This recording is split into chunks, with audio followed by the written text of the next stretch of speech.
بخاری شریف میں حضور پاک کا ارشاد ہے کہ اس طرح نماز پڑھو جس طرح تم مجھ کو نماز پڑھتے دیکھتے ہو۔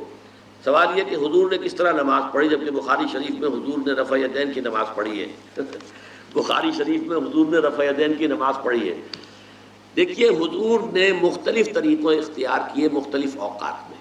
اب صحابہ کا طرز عمل یہ ہوتا تھا کہ مثلاً ایک روایت آتی ہے کہ ایک صحابی حضور سے ملنے آئے، کوئی بدوی تھے، دیہات کے آدمی تھے، انہوں نے حضور کو دیکھا کہ آپ کا گریبان کھلا ہوا تھا، آپ نے بٹن لگائے ہوئے نہیں تھے۔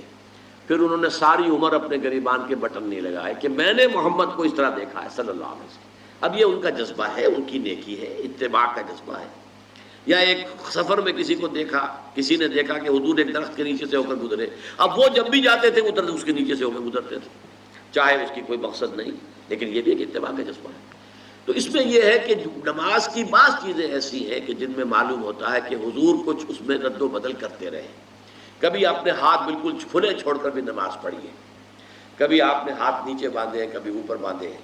اسی طریقے سے رفع یدین کبھی ایسا بھی ہوا ہے کہ آپ نے وہ کی ہے جیسے کہ اہل حدیث حضرات کرتے ہیں، اور جیسے کہ یہ شیعہ کرتے ہیں وہ اس سے بھی زیادہ کرتے ہیں رفع یدین۔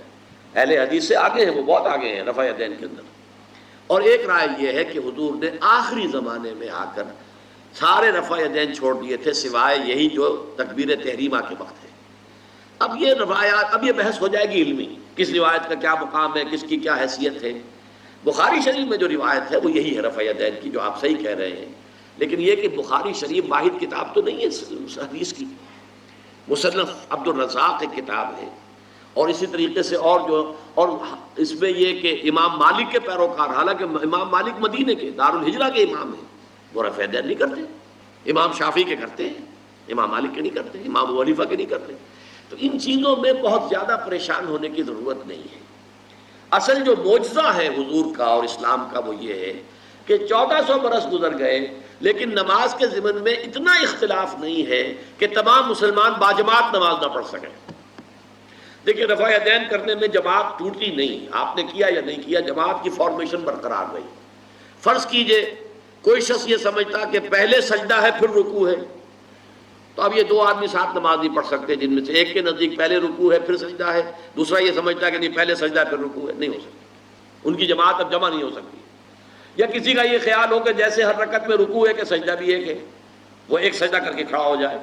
اب ظاہر بات ہے دوسرا شخص جس کے نزدیک دو سجدے ہیں وہ ایک اور سجدہ کرے گا، فارمیشن ٹوٹ گئی، اب وہ ساتھ نماز نہیں پڑھ سکتے۔ 1400 برس بیت گئے، مشرق بعید سے مغرب بعید، پوری دنیا، آج تو کوئی کونا ہے ہی نہیں جہاں مسلمان نہ ہو، لیکن جو سالڈ مسلمان جو ہیں وہ تو آپ سمجھیے کہ انڈونیشیا سے لے کر موریتانیہ تک تو مسلمانوں کی کتنی بڑی تعداد، لیکن کہیں ایسا نہیں ہے کہ آپ کی فارمیشن ٹوٹتی ہو۔ کوئی ایسا مسلک نہیں ہے جس میں یہ خیال ہو کہ مغرب کی رکعت میں 2 ہیں جیسے فجر کی ہے، نہیں، کوئی 3 رکعتیں ہیں۔ کوئی ایسا مسلک نہیں جس میں یہ معلوم ہو کہ فجر کی رکعتیں 3 ہیں 2 نہیں ہے، کوئی نہیں۔ عصر کی 2 ہیں یا 4 6 ہیں، کوئی نہیں۔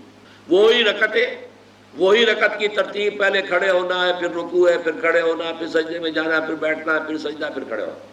فارمیشن نہیں ٹوٹتی، شیعہ ہو سنی ہو، اور اس میں حنفی ہوں مالکی ہوں شافعی ہوں حنبلی ہوں زیدی ہوں ظاہریہ ہوں، کوئی بھی ہو، کسے باشد، تمام مسلمان مل کر جماعت سے نماز ادا کریں گے اور ان کی جماعت ٹوٹتی نہیں۔